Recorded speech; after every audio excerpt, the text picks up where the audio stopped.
दोस्तों आज की इस वीडियो में हम लोग डिस्कस करने जा रहे हैं कमला दास की एक और छोटी और बहुत ही इंटरेस्टिंग पोएम जिसका नाम है माय ग्रैंडमदर्स हाउस। दोस्तों इस पोएम को कमला दास ने अपने कलेक्शन समर इन कलकत्ता में पब्लिश करवाया था और दोस्तों इस पोएम को बहुत हद तक ऑटोबायोग्राफिकल टोन में लिखा गया है। ये बहुत ही इंटरेस्टिंग पोएम है। जैसे माय मदर एट 66 कमला दास ने लिखी थी उसी टाइप की कुछ ये पोएम है। बहुत इंटरेस्टिंग लगेगी, अगर आप इमोशनल हो तो काफ़ी अच्छी लगेगी आपको। शुरू करते हैं। तो इस पोएम की शुरुआत होती है इन कुछ लाइनों से, there is a house now far away where once I received love. मतलब एक घर है, देयर इज अ हाउस, यहाँ से बहुत दूर, now far away where once I received love.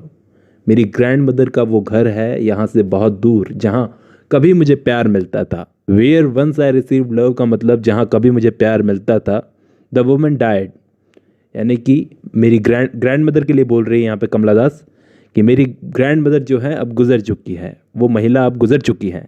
अभी फ़िलहाल कमला दास मैरिड हैं और वो अपने हस्बैंड के साथ अपने हस्बैंड के घर में रहती हैं। तो तभी वो बोल रही हैं कि मेरी ग्रैंड मदर का घर जो है वो यहाँ से बहुत दूर है और फिलहाल उनकी ग्रैंड मदर की डेथ हो चुकी है। यहाँ पे लिखा है दैट वुमन डाइड, मतलब उनकी ग्रैंड मदर की डेथ हो चुकी है। The house withdrew into silence, इस लाइन का मतलब है कि उस घर में उनकी ग्रैंड मदर की डेथ के बाद में पूरी तरह से शांति छा गई है, क्योंकि उनकी ग्रैंड मदर ही उस घर की सोल थी। तो उनके जाने के बाद उस घर में शांति छा चुकी है। स्नेक्स मूव्ड अमॉन्ग बुक्स, इसका मतलब है कि उस घर में एक लाइब्रेरी थी, उसमें कुछ बुक्स थीं। अब उन बुक्स के बीच में सांप घूमते हैं। उन बुक्स को पढ़ने वाला कोई नहीं है, उस घर की तरफ कोई ध्यान नहीं देता। I was then too young to read, और मैं उन बुक्स को पढ़ने के लिए बहुत छोटी थी उस वक्त तक, मैं उन बुक्स को पढ़ नहीं सकती थी। तो अब उन बुक्स के बीच में सांप घूमते हैं। तो वो घर बहुत ही हॉरिबल हो चुका है, बहुत ही भयानक भूतिया टाइप का हो चुका है। And my blood turn cold like the moon, इस लाइन का मतलब है तो डर के मारे मेरा खून चांद की तरह ठंडा हो गया है, जम गया है एक तरह से। How often I think of going there, मैंने न जाने कितनी बार ही वहाँ पर मैंने सोचा होगा कि मैं वहाँ पर वापस जाऊँ। To peer through blind eyes of windows, यहाँ पर कमला दास बोल रही हैं कि जब भी मैं मिजरेबल कंडीशन में होती हूँ या फिर जब जब हेल्पलेस होती हूँ तो मैं सोचती हूँ कि वहाँ पर जाऊँ और जाकर झांकूँ। टू पियर का मतलब है झांकूँ उन ब्लाइंड आइज ऑफ विंडोज से, इसका मतलब है उन धूल भरी खिड़कियों से मैं अंदर की तरफ झांकूँ उस घर में। और just listen the frozen air, और उस घर में जो हवा है वो उस घर में उस घर के बंद होने के कारण वहीं पर रुक गई है, थम गई है। तो वो हवा को मैं देखूं, वो सुनूं वहाँ जाकर। और इन वाइल्ड डिस्पेयर, लेकिन अफसोस निराश होकर ही, बहुत ही निराश होकर, pick an armful of darkness to bring it here to lie behind my bedroom door like a brooding dog. इस लाइन का मतलब ये है दोस्तों कि पार्टिस्ट कमला दास को वहाँ जाकर अब कुछ मिलने वाला तो है नहीं, सिर्फ डार्कनेस मिलेगी।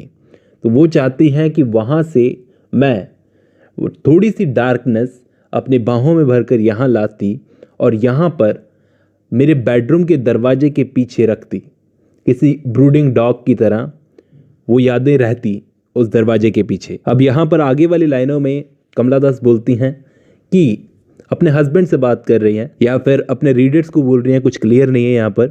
वो बोलती हैं कि you can not believe darling, कि तुम बिल्कुल भी विश्वास नहीं करोगी। कैन यू, क्या तुम विश्वास करोगे that I lived in such a house, कि मैं ऐसे किसी घर में रहा करती थी। And was proud and loved, जिस पर मुझे बहुत गर्व था और वहाँ मुझे बहुत प्यार भी मिला था। I who have lost my way, इसका मतलब है कि मैं अब अपना रास्ता खो चुकी हूँ। उस टाइम तो मुझे बहुत प्यार मिलता था, लेकिन अभी मैं अपना रास्ता खो चुकी हूँ। And beg now at strangers door to receive love, और वही प्यार मांगने मैं आज दूसरों के, स्ट्रेंजर्स के दरवाज़ों पर जाती हूँ। एटलीस्ट सम स्मॉल चेंज, अब यहाँ पर इस लास्ट लाइन का मतलब ये है कि वो प्यार, उस लेवल का प्यार तो मुझे अब मिल नहीं सकता, लेकिन उम्मीद करती हूँ कुछ चेंज के रूप में मिल जाए, यानी कि बहुत ज़्यादा तो नहीं मिल सकता लेकिन थोड़ा सा मिल जाए चेंज के रूप में, स्मॉल चेंज के रूप में। तो दोस्तों आई होप आपको ये पोएम समझ में आई होगी। आज की वीडियो में बस इतना ही।